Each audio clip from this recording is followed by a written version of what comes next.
Un conseil, madame, un conseil, monsieur, mangez. Y'en a qui prennent un petit coup, moi je mange. Y a-t-il un pilote dans l'assiette ? Y'en a qui lèchent les vitrines, moi je mange. Aujourd'hui, Anne, nous avons une question d'un auditeur que je cite. Quels sont les aliments qui provoquent des brûlures d'estomac ou reflux gastrique quand on a quitté la belle époque de la jeunesse ? Alors, le reflux gastrique, déjà, ça peut être à tout âge, hein, c'est pas réservé au bel âge. Alors, déjà, on peut peut-être reparler de ce que c'est exactement le reflux gastrique. Alors, le terme officiel, c'est reflux gastro-œsophagien, on appelle ça le RGO. Communément, on appelle ça les brûlures d'estomac. Donc, en fait, ça consiste en une remontée du contenu de l'estomac dans l'œsophage. Comme le contenu de l'estomac, il est acide, et ben ça provoque une irritation de l'œsophage. Les symptômes, c'est cette sensation de brûlure qu'on appelle un pyrosis, ce terme médical technique, derrière le sternum. On peut avoir des régurgitations acides, ça donne un goût amer dans la bouche, c'est très désagréable. Quand le RGO est régulier, ben on peut même avoir la voix enrouée, surtout le matin. On peut avoir un mal de gorge chronique, une toux chronique et une mauvaise haleine persistante. Ah ouais. Alors, les causes. Il y a effectivement des causes qui sont liées à l'âge. Avec l'âge, le sphincter qu'on a au bout de l'œsophage et qui sépare l'œsophage de l'estomac. Donc, un sphincter, c'est un orifice qui est capable de se refermer. Et bien, ce sphincter qu'on appelle le SIO, avec l'âge, il peut manquer de tonus. On considère à partir de 50 ans, ça peut commencer éventuellement à se gâter. Et comme il manque de tonus, ben, il se referme moins bien. Et donc, quand l'estomac brasse, ben, il peut y avoir des remontées acides. Mais il y a aussi plein d'autres facteurs qui n'ont rien à voir avec l'âge. Déjà, de manière tout à fait mécanique, le fait d'avoir une pression sur l'estomac, comme pendant la grossesse ou pour un excès de poids abdominal, ben, ça peut exercer une pression sur l'estomac et favoriser le reflux.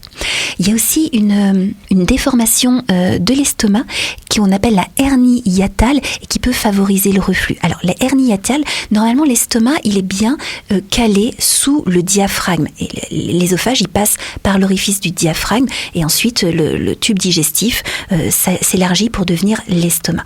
Et quand une partie de l'estomac remonte par l'orifice du diaphragme et forme une petite poche, une première poche, avant d'être ensuite resserrée pour repasser ensuite en dessous du diaphragme, c'est ce qu'on appelle la hernie hiatale. Et donc, le contenu digestif qui reste déjà dans cette première poche sur laquelle s'exerce une forte pression peut remonter plus facilement aussi dans l'œsophage. Il y a aussi une bactérie qui s'appelle Helicobacter pylori qui peut provoquer des inflammations gastriques qui peuvent entraîner des ulcères et qui peut favoriser le RGO. Il y a des médicaments comme l'aspirine, les anti-inflammatoires non stéroïdiens qu'on appelle les AINS, comme l'ibuprofène. Il y a des médicaments contre l'ostéoporose, il y a les antibiotiques, l'hormonothérapie de la ménopause ou certains somnifères qui peuvent provoquer le RGO. On a aussi des suppléments comme le fer, ça c'est assez connu, qui peut aggraver les symptômes. Il y a le stress, hein, très cher. Tu sais que le stress, voilà, ça peut nous porter sur l'estomac et donc retentir sur le fonctionnement de tout le système digestif, mais aussi créer de l'acidité gastrique. C'est quand il y a un truc qu'on a du mal à digérer, par exemple. Au sens propre comme au sens figuré. Ensuite, on peut avoir une hyperacidité gastrique, c'est-à-dire notre estomac, il produit les sucs acides avec l'acide chlorhydrique pour digérer les aliments. Et quand tout à coup ça s'emballe, qu'il y a trop d'acidité dans l'estomac, ça peut favoriser les remontées gastriques.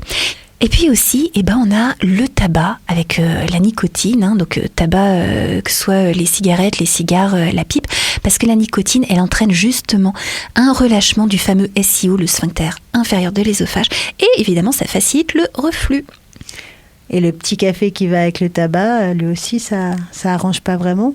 Alors, ça peut effectivement, chez certaines personnes, selon les tolérances, favoriser le reflux acide. Alors, on a des aliments qui sont connus pour le favoriser. C'est le café, le chocolat, les aliments gras, on va y revenir, certains aliments épicés, les boissons gazeuses, les agrumes et leur jus, le jus d'orange, ça peut créer de l'acidité ou favoriser les remontées acides, la tomate, le lait, les oignons, etc. Après, ça dépend des tolérances individuelles. Ça ne va pas créer un reflux acide chez tout le monde, ça dépend vraiment de comment on métabolise ça et de si on le tolère bien ou pas. Donc le but du jeu, c'est de repérer les aliments qui sont source d'inconfort pour soi. Et évidemment, ensuite, on va chercher à les consommer avec modération. Avec modération, on va les éviter carrément si vraiment ils nous posent souci. Alors, il faut faire attention aux repas qui sont copieux et riches en graisse, parce que les graisses, elles séjournent plus longtemps dans l'estomac. Donc ça favorise la stase dans l'estomac, donc ça favorise le reflux. Donc quand on a des problèmes avec les gros repas, on va chercher à manger en quantité modérée, voire à fractionner son alimentation, à manger en plus petite quantité. Par exemple, on va prendre le dessert en décalé pour pas surcharger l'estomac, etc. Et puis on va adapter la consommation d'aliments gras pour faciliter la vidange gastrique. On va faire attention notamment à tous les produits frits qui sont souvent chez beaucoup de personnes particulièrement compliqués à digérer.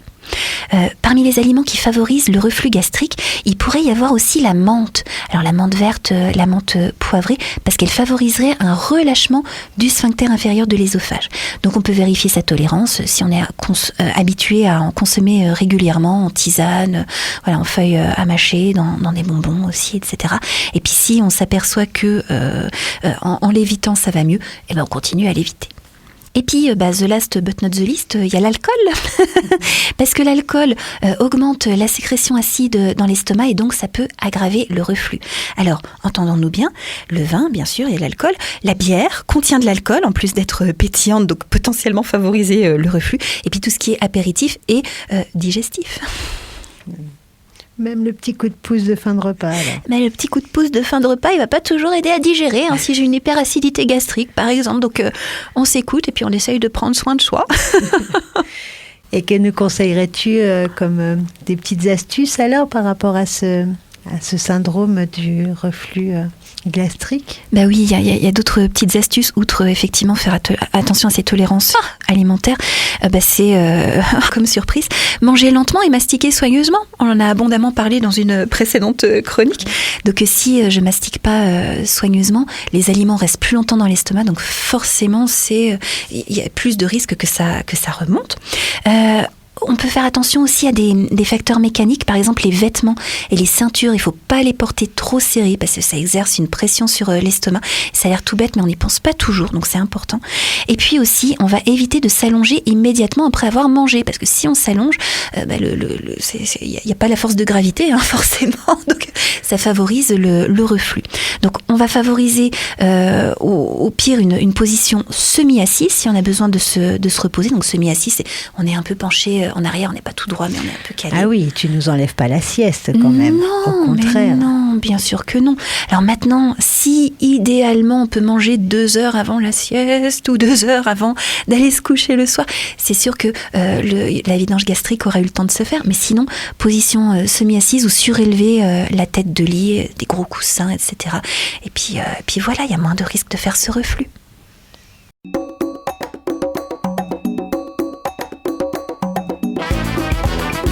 Cette chronique vous a plu ?